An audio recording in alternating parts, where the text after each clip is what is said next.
Bonjour, quelques explications aujourd'hui sur le chapitre 3, la réponse immunitaire innée. L'exemple qui a été choisi pour illustrer cette réponse innée est l'exemple de la grippe qu'on va traiter dans le premier paragraphe. Ensuite, on parlera de la réponse immunitaire innée, donc la première barrière, peau muqueuse, qui ne sont pas infranchissables.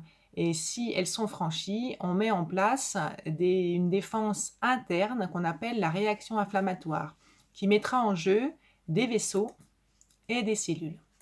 Alors, la grippe. Parlons des symptômes déjà, avant de regarder la composition. Fièvre, pyrexie, fatigue, asthénie, la toux, qui n'a pas de terminologie médicale, douleur musculaire, myalgie, perte d'appétit, anorexie et maux de tête, céphalée. Au niveau de la structure, vous l'avez déjà sur votre cours, à noter 2 protéines de surface, une protéine qui permet à ce virus de rentrer dans nos cellules et une protéine qui lui permet d'en sortir. À noter ici de l'ARN comme matériel génétique. Ce virus fait partie de la grande famille des rétrovirus, comme le Covid-19.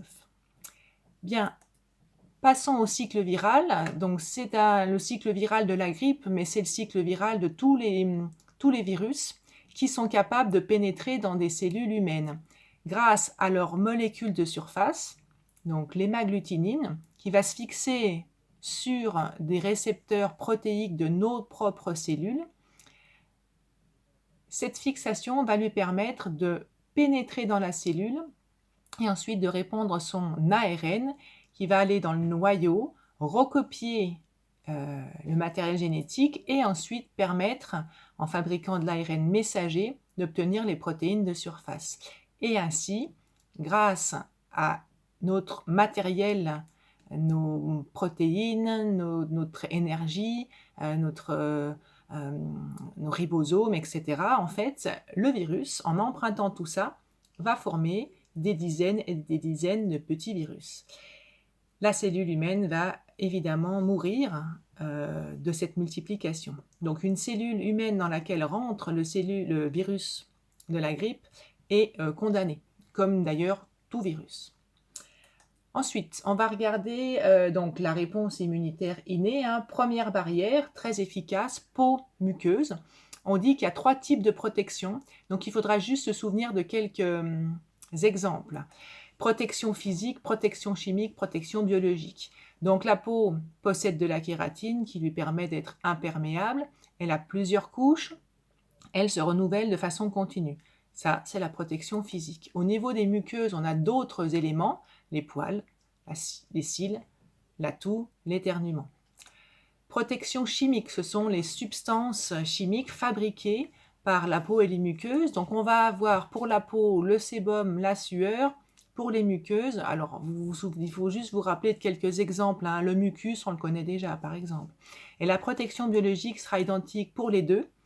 La flore commensale, en fait, est simplement la flore microbienne qui nous recouvre, qui recouvre la peau et les muqueuses et qui occupe en fait le terrain pour ne pas que les micro-organismes pathogènes s'y installent.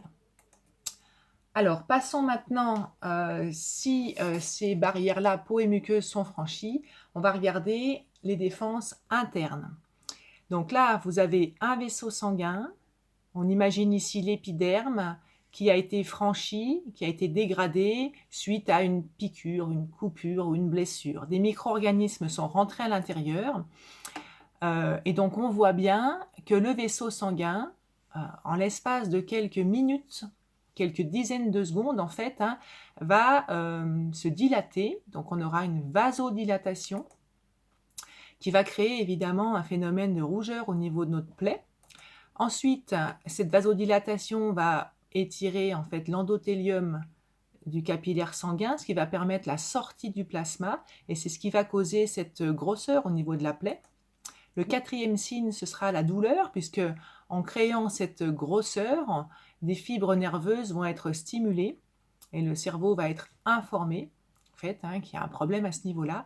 Et le dernier signe, chaleur. Alors la chaleur, elle va être émise par la présence des micro-organismes, aussi par la libération de facteurs pyrogènes qui donnent de la chaleur au niveau de la plaie et au niveau des cellules ici qui vont être abîmées par la blessure. Donc on a 4 signes bien distinctifs: la rougeur, la chaleur, la douleur et la grosseur. Facile à retenir. Donc ce sont les phénomènes vasculaires. Et ces phénomènes vasculaires vont interpeller, entre guillemets, ici, certains leucocytes. Donc vous savez déjà leur nom, hein, les monocytes et les granulocytes, qui vont pouvoir sortir des vaisseaux sanguins pour aller rejoindre les lieux de l'infection. Cette sortie, en fait, va se faire en plusieurs étapes, dont vous devez connaître les noms. Donc l'approche au niveau de la paroi, qu'on appelle la margination. Ensuite, le granulocyte ou le monocyte va se faufiler entre 2 cellules endothéliales pour pouvoir sortir. On appelle ça la diapédèse, passer à travers, diapédèse. Et ensuite, l'attraction vers les virus, on appelle ça le chimiotactisme, attraction chimique. Et donc, dernière étape, si ces cellules ont fait tout ça, c'est finalement pour approcher le virus de la grippe, elles vont pouvoir ensuite le dégrader. Donc c'est l'étape de la phagocytose, dernière étape, virus de la grippe étant là. Vous voyez très bien, il y a juste à suivre les dessins. Donc adhésion, ingestion et ensuite ici digestion. Alors vous avez toutes les explications dans votre cours. Je vais juste vous montrer une petite vidéo que j'ai trouvée très intéressante. Voilà, donc on voit l'animation. Donc il s'agit d'un macrophage. Bon, là, on reconnaît le noyau d'un polynucléaire. Hein. Donc, l'adhésion, il va le faire rentrer dans le cytoplasme. Des granulations de lysosomes remplis d'enzymes hydrolytiques vont venir dégrader le micro-organisme. Et ensuite, cette vésicule va libérer les fragments de micro-organismes. Voilà. Donc normalement, là, vous avez toutes les explications nécessaires. Alors, on va dire, pour en revenir à cette dernière diapo, qu'une fois que le macrophage ici, ou le granulocyte, aura libéré les fragments de micro-organismes, 9,9 fois sur 10, l'infection s'arrête à ce niveau-là. Si les phagocytes ne parviennent pas à débarrasser la plaie des micro-organismes, dans ces cas-là, les macrophages, et uniquement eux, peuvent adresser un fragment d'antigène sur leur surface, fixé à leur HLA, si vous vous souvenez bien. Ces cellules s'appelleront des CPA, cellules présentatrices d'antigènes. Donc je reprends, un macrophage qui n'est pas arrivé à faire la phagocytose peut mettre un petit bout d'antigène ici sur son récepteur de surface HLA. Dans ces cas-là, il change de nom, il s'appelle une CPA, cellule présentatrice d'antigène, et cette cellule-là peut retourner dans les vaisseaux lymphatiques, remonter jusqu'à un ganglion et aller avertir la deuxième grande défense immunitaire, la réponse acquise. Voilà, c'est la fin de mon cours. Bien, j'espère avoir été suffisamment clair pour vous aider à comprendre ce chapitre. À bientôt!